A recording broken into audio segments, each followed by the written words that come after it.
episode 2 of the Blader Union Bladecast. We're here with Andrew, the creator of Others Mobile. We're going to talk to him today about kind of what the application is, what his project is, a little bit about himself. Without further ado, Andrew, do you want to introduce yourself and tell us a little bit about your background? First of all, man, thanks for having me. This is cool. I know that we linked up at Blading Cup. We just couldn't get the planets to align, you know what I mean? And so this is super cool. I appreciate the fact that we're finally able to get on and riff about the app. My name's Andrew. My day job, I own a web development and an advertising agency, but my passion for as long as I can remember has been blading. I took several years off. I have 3 kids. My daughter's 10, and I have 2 boys who are 4 and 2. And so when my daughter was born, I took a break from blading and really started to focus on my career. And then I found myself about a year ago, with my job, it's hella stressful. There's all sorts of chaos and stress that hits me from different angles. And I was really struggling with how to manage it. And my wife and I were talking one night and I said, you know what? I really need something that's going to help me get my head straight and something where I can't think about work. And I'm 35, right? So it's falling down sucks. I remember that for sure. So that was my return to blading. It's I'm going to go out. I'm a morning guy. I get up super early, 3, 4 in the morning kind of deal. And so by the time the sun is up and my kids are at school, it's already lunchtime in my world. And so it's yeah, I can go hit the park and get a session in before work.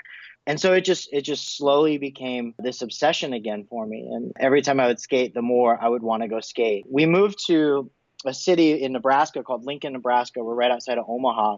And we moved here in May of 2016. I've been hyper focused on growing my company, knew nobody in the skating world. I would not run into people organically, other bladers, at the hours that I was skating. We have a badass indoor park here. A lot of the skateboarders that I was developing relationships with, they had told me that there was a group of bladers here in Lincoln and then a really strong group in Omaha. But organically, I never encountered them. I wanted to. I remember growing up and skating with my brothers and skating with my friends and just feeling of camaraderie. And then when a homie laces a trick, everybody gets amped and it just all of that. I just missed that. You know what I mean? There's nothing better than skating with other human beings. That's where Others came from. It's okay, let's figure out a way to connect people, or at least solve my problem, right? That's where the idea to validate this thing came from. Because there's tons of groups on Facebook and whatnot, but unless you know that they exist, somebody in my circumstance, I had no idea to look up the Nebraska boot fruiting is what it's called, the group is. I had no idea to search for that. And with Facebook's algorithm, I can't just search is rollerblader, right? That doesn't exist. So my wife and I, we were up in Breckenridge, Colorado at the cabin. And I was this is kind of my idea. This is the problem that I think it solves. I've talked to a few of the homies. Jamie's one of the first dudes that I had talked to about the project, really just getting feedback and validating the idea. And from there, it just it started to snowball. The more dudes that I reached out to, the better reception I got. And I ended up connecting with the group here in Lincoln and in Omaha. And so really started talking to these guys about it too. Was able to get plugged in to the Facebook group finally. The reception's been really, really cool, aside from the lack of Android support, which I'm sure we'll talk about. Really trying to solve a problem that was very real for me, that I'm sure is real for some other people out there, but also bringing other feature sets to it to make sure that it is an experience unique for rollerblading, where it's not just, our community piecemealing spots, portions of Facebook or Instagram together, or you know what I mean, something that's truly built for us. That was always the goal of the project. I kind of have a vague idea in my head of what exactly the app is, but I think from my understanding of our conversation that we just had, it sounds like the app is more kind of group based and almost like forum kind of group of people back in the day. My thought was it was more along the lines of a news aggregate, kind of similar to what we do. So it sounds like I'm totally off base on this. So it's evolved a little bit. There's different sections of the app for different view controllers that are presenting different pieces of functionality. So where you land when you log in is going to be the news feed. Think more Instagram focused there. It's very visual. People can share photos and just sharing information with the community. Then you have the session spot. You can either upload photos and notes of a spot or a skate park. You can search, you can save your own spots. You can filter by everybody's spots or your spots. So it's really allowing people to set up sessions basically. So think of it like Instagram meets map functionality that allows us to just create this huge database of rad skate spots. Okay. that's really kind of the guts of it for the MVP for 1.0. That's really what we're focusing on. We've got a ton of other stuff that through our relationship with Rollerblade has been presented to us as like, this is super important, and we 100% agree and believe. And those are feature sets for 2.0 that we're planning on. The map functionality, adding a pin, putting in notes, doing all that kind of stuff. I've looked at this once before, maybe 10 years ago. How are you going to keep yourself out of legal hot water if you're like, check out this handicap rail, and your site is pointing to a business and the business finds out you're pointing to it? It's the one thing that's kind of always kept me away from wanting to address that. Damn good terms and conditions, my friend. We're trying to set ourselves up as kind of, we're just the middleman here. We're not like encouraging you to do anything illegal or go skate a spot that you shouldn't be skating. We just provide a service. What you do with it is what you do with it. We're hoping that good TNCs thwart that. Our hope is that because of how we're building this and what we're building it for, this is not a for-profit thing. There's not like, it doesn't cost anything. We're not serving ads. Like, as silly as that sounds, like, this thing is not set up for monetization. We do this because we love rollerblading. So our hope is that, the rollerblading community would obviously respect that enough to keep this thing going and try to look out for us as well. It's a lot of what drew me to you in this initial project whenever I kind of found out about it was just the construct that you had and the idea you had seemed to align a lot with kind of what we're doing with Blader Union, where we're not set up for monetization. We don't want money. We don't want anything like that. Like, we just want to skate. And so it's cool to see a nice shift in the industry where people have kind of come to terms with the fact that, like, there is no money, there's nowhere to be had, and when there is money, like, let's keep it in the hands of the people who can keep our industry driving forward. Like, unfortunately, you and I really aren't anybody. Like, we're just some dudes who skate, and that's about it. So it's cool to see more people in our position kind of empowering everybody else to really come forward and do that. Well, I want to leave my mark or my thumbprint or give to the industry what I can aside from supporting it. You know what I mean? Like, I'm not a Chris Happy. I'm not a Brian Aragon. Like, I never will be. And so that's okay. But I love this sport so much that, like, I want to give it what I can. And I'm a dork. And I'm fortunate enough to have built a company that gives me these types of resources so I can build a dev team around this. And if that's my contribution to this industry, then shit, that's all I want. You know what I mean? We are on the same page, my friend. So talking a little bit about the app, obviously you have a background in some kind of tech. What's the platform that you built the app on? Is it just all Swift and Cocoa Touch, or is it JavaScript or something else?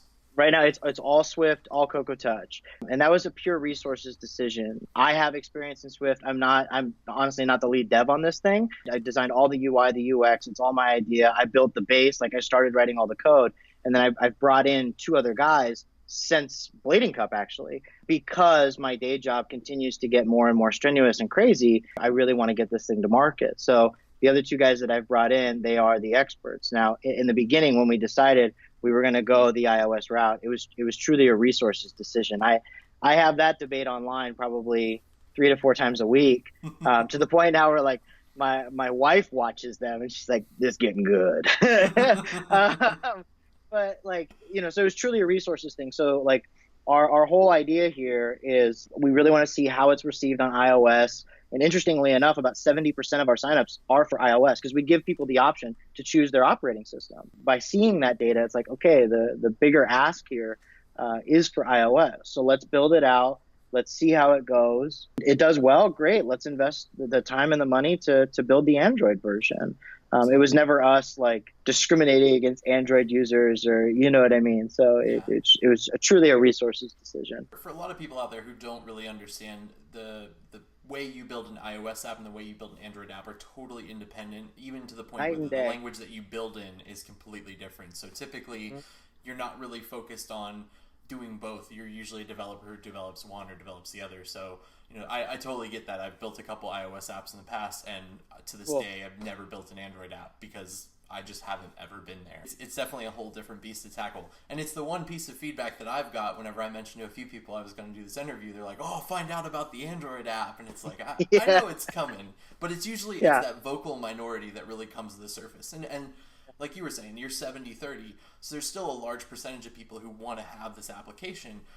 it's just a resource thing, and that makes sense. And I think if people can kind of grasp that, there's a little leeway there for some people to understand it. Well, I mean, when you look at the data too, like I said, the response that we've gotten is overwhelming. Like we had a little blurb in Roller News.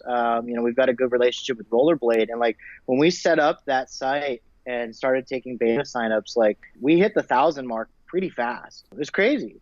And so like looking at that, that's a good chunk of data in my opinion. You know what I mean? When you're validating an idea, like if you've got 1,000 people in that in that range, 70% of them, 700 people saying iOS is the way to go, or at least for that group, like, so. So speaking of the app and iOS and your development phase, where do you feel like you're at in the development cycle? We're almost April 2018, so are we getting close? We are getting super close. Our goal was to release in March. Unfortunately, stuff with my day job delayed that process, which is why I brought on the 2 devs. I do think that early to mid-April is really when we're going to be able to say, yeah, it's tested, it's ready, let's push to the App Store. I mean, I'm seeing builds almost on a daily basis at this point. Like I got a new one this morning, and it's like, yeah, this is cooking. Like we are right there. So everybody's been super patient. Everybody's been super supportive, which is cool. I know stuff getting delayed always sucks, but like, we really want to make sure that we're releasing something that's as quality as it can be. Super close. I think if we don't release in April, I mean, my hairline will go. I mean, I don't know. The 2 developers that you keep mentioning, are these guys skaters as well? Are these guys you work with? Are these guys you found on like Fiverr or something like that? No, not Fiverr for sure. These are guys I work with. These guys I have a relationship with. A lot of the guys in my office that skate, they all skateboard. A few of them used to blade growing up, but they've all switched to skateboarding. But still understand the passion behind it. Still understand the industry, understand why this thing matters. So 2 dudes that are rock solid at what they're doing. Yeah. The entire database and the construct in the background, you could in theory take the UI and pull it off of it and reform this to other genres of skating or biking or something else too, right? And we've talked about that actually. I mean, that was one of the first conversations I had with the wife, is it's like, well, because we own a couple companies, and that's kind of always where our minds are. And we've talked about rolling this out to skateboarding, or essentially any extreme sport, really. I've got a lot of friends in the skateboarding world here locally, just because of the indoor park that I go to. The park that I go to, it's called the Bay, and they do amazing stuff. They're a huge nonprofit. They do this program called Skate for Change, and they're just some amazing human beings that have an affinity for skating and then helping people. And so my company does a lot of advertising and work with them and for them, and we co-brand and cohabitate on some projects.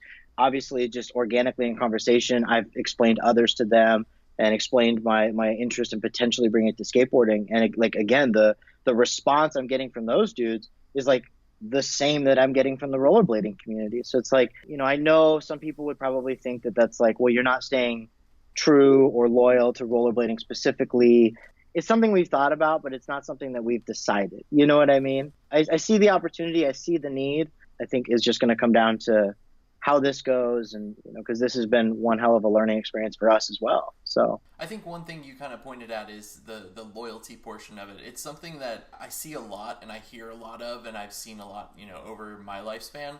And I know that one of the things that I do personally is like I watch scooter videos, I watch BMX, I watch skateboard, and I get hyped on a lot of the stuff that's out there. So I think people just need to grow up and get past that. I mean, you're a developer, you wanna expand your portfolio, you wanna add more things to your pocket that you have. Like you said, it's not a profit thing, it's more of a community thing.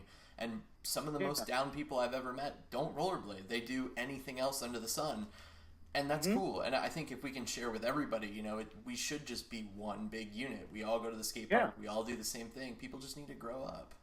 Yeah, I agree, man. Like, well said. Like, we're all human beings that love doing stuff that's non-conventional. We're all choosing an extreme sport for a reason. Like, that's for whatever reason where that works with our brains. At least out here in the Midwest, I've seen a huge, like, it's not like it was when I was growing up, which is awesome. Like you said, some of the most down-ass people that I skate with are skateboarders, and that's awesome. We have a great time. I do think we are growing up because we're all getting older. That's the thing. Like, the return to blading in your 30s is like, that's the new rollerblading. Like, I think it's the group rollerblading on Facebook. Some dude threw up a post about how he's like, I'm 34 and I just got back into the sport. Like, who else is in the same boat? And the post was just, it was nuts. And I think that's one of the reasons we are seeing this shift. It's like, we need to grow up. Well, we all kind of are, like one of the dudes that I rollerblade with probably 3 times a week, like great day job, like super serious about like life and just a good stand-up dude, but has a passion for blading. So, but yeah, well said, man. I couldn't have said it better. Oh, thanks. And the other thing you just hit on too is like, good day job, still goes out and skates, still goes out and does everything, and you're kind of a testament to that yourself. You have a family, you've got 3 kids, you've got a wife, sounds like you have a couple businesses and this on the side, and you still find time to go out and skate. And I think people just need to realize that it's like, you can find the time to skate, you can find the time to do all this stuff, you just have to make the time to do it, and you have to have the willpower. It's the same thing with like getting up and going to the gym. You just got to stand up and do it. That's all it is, man. Like I have a crazy sleep schedule. I get up at 3 or 4 in the morning so I can work on projects like this. But one of the main motivators and reasons I do that is I work my day job in those hours sometimes too. And I'll do that as a trade. So when 2 o'clock rolls around on a Thursday, like today, I can go to the park. I got a brand new pair of Adapts. It's the first pair I've ever had. I hit that Virgin Sesh with them today, but I paid for it this morning, and I logged 3 hours before the majority of Lincoln, Nebraska was even awake. So then when I go at 2 o'clock, it's like there is no guilt there because I've already logged a full day. So you can find time. You can make time. It just comes down to, are you willing to trade and sacrifice if needs be? Hell yeah, absolutely. I fit in the same boat, go and bust my ass at work and come home and do Blader Union. The Adapts are sick, by the way. Like if I could digress for 2 seconds, man, I have super wide feet, like super flat Fred Flintstone feet. I've yet to find a pair of boots until today that like that first session wasn't just like pain, and it was pristine. It was so yeah, I loved it. Did you go with the custom skate creator and make your own, or did you go with a different model that was already there? I wanted to, but I was super impatient. I didn't want to wait the 4 weeks because I wanted to get them all branded others and like have it be super. And I'm sure that will happen with my next pair. I just went with the most recent year's Stealths that were left over from Winter Clash. Like I think they had 1 or 2 pairs left in my size. I was like, yeah, I can't let it go. So they're the all black ones, right? Yeah. And I was a compulsive fanboy, like waiting for them to like update that website and just refreshing multiple times a day. And the second it went live, I was like, take my money. I'm so ready. That's awesome, man. So one thing you did mention is the Android stuff, as far as being a developer, splitting the 2 development processes. And I know it's a big point for you to kind of make sure that you're not alienating that side of everything. So do you have anything you want to kind of touch base on with the Android users in particular? You said it best earlier, man. If people are using the platform with the same level of interest and hype that they are like just getting ready for the release for iOS, we'll definitely be developing the Android version super, super quickly. It's just a resources thing. And that's mainly using your platform to help get that message out there, as selfish as that sounds. Like, a lot of people think that, we made that decision on purpose, I think, and it's really not that. Like, that's really where we're at with it. I know the interest is there, and I know there is a very large portion of the market who's going to use Android devices, or even portions that have iOS devices now, maybe transitioning as like new devices are coming out in the future. So right. In my opinion, it's definitely not something you want to ignore. It's something you want to take advantage of. But I fully understand the development cycle, and I fully understand what it takes to invest your entirety into one project, one direction, one box. It's really hard to split those resources between 2. Yeah, it wasn't an easy decision, man. Like we definitely didn't want to. Like it did feel like we were alienating people, but it wasn't on purpose. Like we felt bad about it, but it's something we do plan to rectify. If stuff continues to go the way it has, we will be developing Android for sure. Sick. One question about the entirety of the project. How are you actually serving all this data? Is it locally hosted? Is it cloud hosted? Backend's all through Firebase. Cool. So we're using that as our service, and that can scale with us. It was the most cost-effective solution that we could find.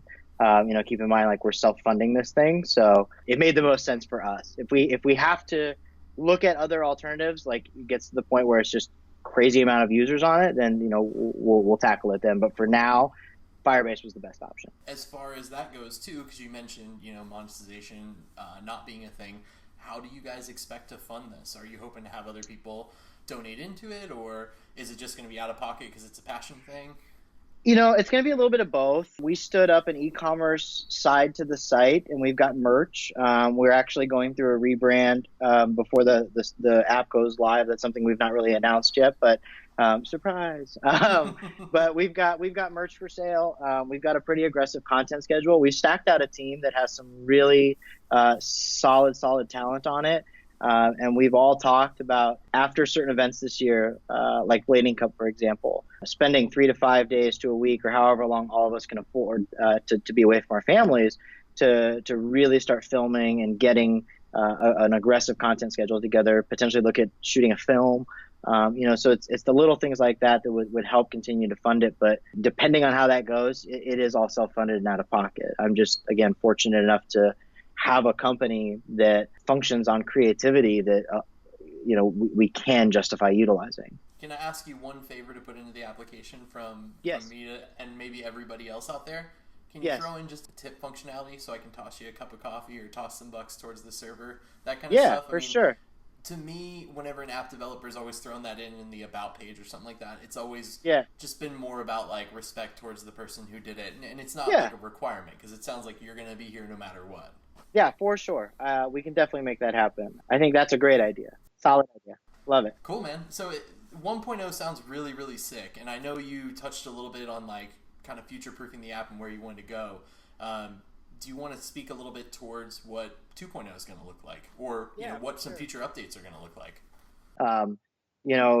Urban, big wheel, those are all big parts of our sport, whether you only focus on aggressive or not. And so one thing that we've talked about is like a route tracker where, if you've got a route that you want to go skate, you can pull up other routes that other people have ran, and we can use, like GPS tracking to help log the route and then save those almost like we would save different pins for the park locator or spot locator. So that's one piece that like Rollerblade specifically was super amped on when we started talking about that. So I think that's what we've kind of dog-eared as 2.0 functionality for sure. We really want to make sure that we're catering to all facets of the sport. I mean, obviously aggressive is my passion. That's like what I focus on. A lot of the guys I skate with, they're also big wheel bladers.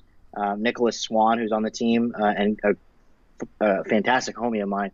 That's his focus. Like, dude hasn't shot an aggressive section and I don't even know how long. Everything's all big wheel. So I know that like that's a big piece that's super important to him as well. So it's really just making sure that we're not like canning the content to only be, or canning the functionality to only be aggressive, right? Like we want this thing to be rollerblading. That's the focus. Past 2.0, we haven't really thought about it yet. So it's really just that route tracking and route mapping piece that is going to be the, how do we pull that off? I think that covers a lot of what we were looking to cover here. Thank you for coming on. Thanks for being a part of this. Others Mobile's going to be coming out with hope in April, or Andrew's going to have no hair left. It's true. Yeah. And anything else? Like where would they find more information about this? Is Facebook the best venue? What's your website? Yeah, Facebook's great. We're super active on Facebook and Instagram. You can also get us at skatewithothers.com. That has a great synopsis of the app.